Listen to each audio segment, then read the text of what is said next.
First of all, we've got the double hands with the bird. I just kind of thought it looked very beautiful. You've got the hands with the rosary beads. So the hands were basically, I wanted them as a praying monk. So it's almost like he'd been praying so long, he'd actually died and he was still in the position that he was in when he was praying. Then we have the pups now in alcohol. I believe the smaller ones were stillborn. The larger one, I believe, lived for a little while, but then unfortunately died. But they came from a friend. The girl that's pups they were. I mean, she's seen them and she thinks they look beautiful.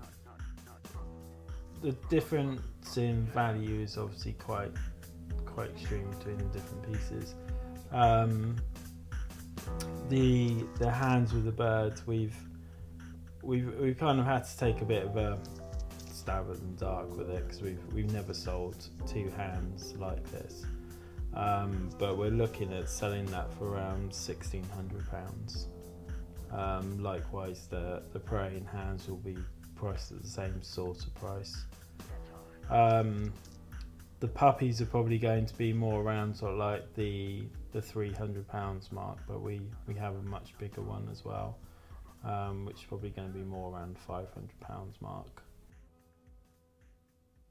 Memento Mori is run by myself and my partner.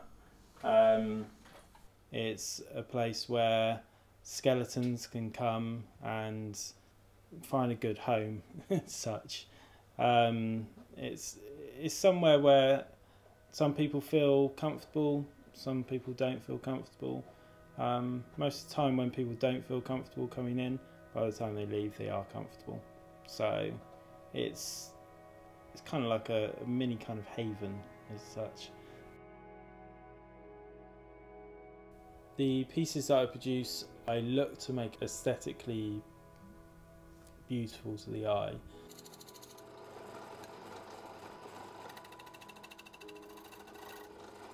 Pretty much everything in the shop that needs to be made, we make it. Articulation, basically it's something that is putting the form back together using wire, glue, all sorts of mediums, just to give it a rigid form again. There's a few different types of articulation. You got the traditional method where it's all articulated, so it can be a medical specimen which people like handle, so the limbs still move, they've got some sort of flexibility in them, and then you've got the type of articulation which I do, and that basically everything becomes rigid, so it's set in a pose and that's the pose it stays in. But I always use glues and stuff that can actually be removed, so if at any point somebody wants to take it apart, the bones haven't been damaged, and that's very important to me.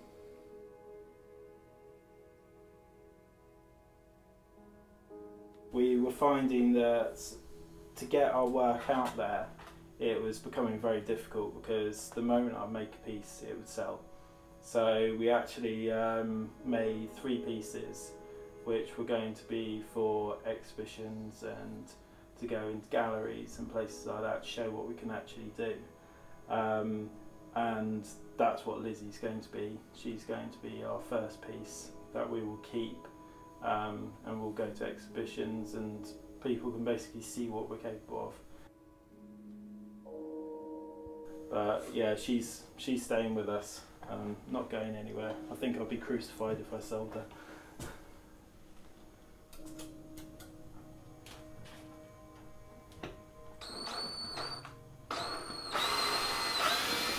All bones that we use here are ex-medical. This one in particular, this was our very first skeleton, but she's about 100 years old, 150 years old. Um, came from Victorian workhouse, from what we know. The pathology tells us that she had quite a hard life. We're looking after her now.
There's no point in creating the piece which somebody doesn't want to display in the house, because it kind of, it ruins the whole idea of what they actually want to, why they want to have it. So I make sure they always look beautiful, and there's something that somebody will want to have, and want to cherish. I first took an interest in the macabre probably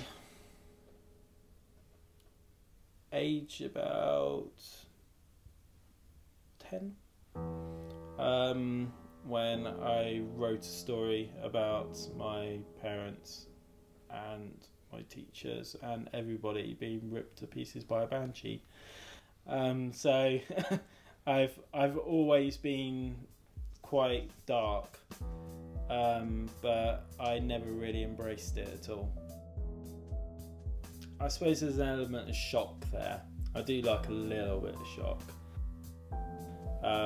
but I do shock in a respectful way. So, I mean, in the future I intend to do a full human skeleton in an angel. So I intend to make the angel wings. I also think religion is, something people recognise with human remains. They kind of associate it with human remains. So, the pieces kind of feel like they've got a religious purpose. So it's strange because I'm not religious myself. I don't know what I believe in. I mean, I've had spiritual people that have come in and said, I'm really shocked. I expected to feel some negative feelings in this place, some spirits that weren't happy, but everyone that's along those lines has come in and said it's actually a really peaceful place. And that's because they believe that I'm cleansing the bones, because I'm looking after them.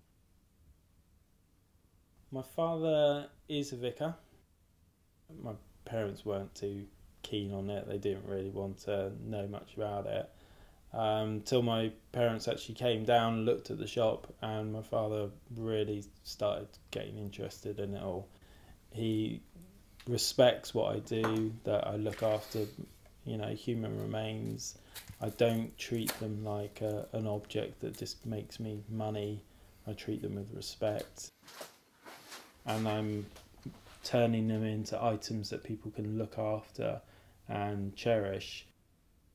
We work around sort of quite tight restrictions. We have contacts with the Human Tissue Act, that I regularly go to them and I ask them questions. Is this legal? Can I do this? With human bone, over 100 years, you can articulate it in whatever pose you like.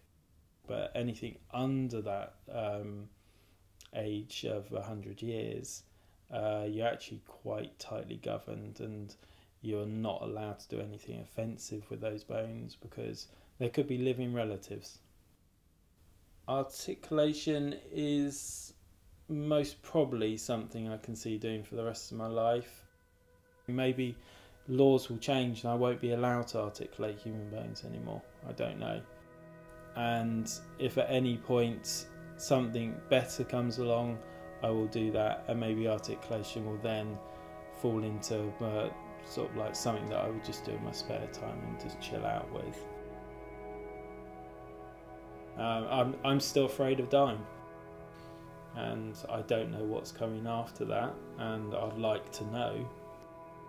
Maybe I'd like my bones left, and I'd like somebody to look after them. But there's no point in being scared of it. You know, well, I said there's no point in being scared. I've already said I would be a bit scared, but it's more, scared's not the word. It's more a sense of just being happy it's going to happen at some point, and just not fearing it to the point where you let it rule your life.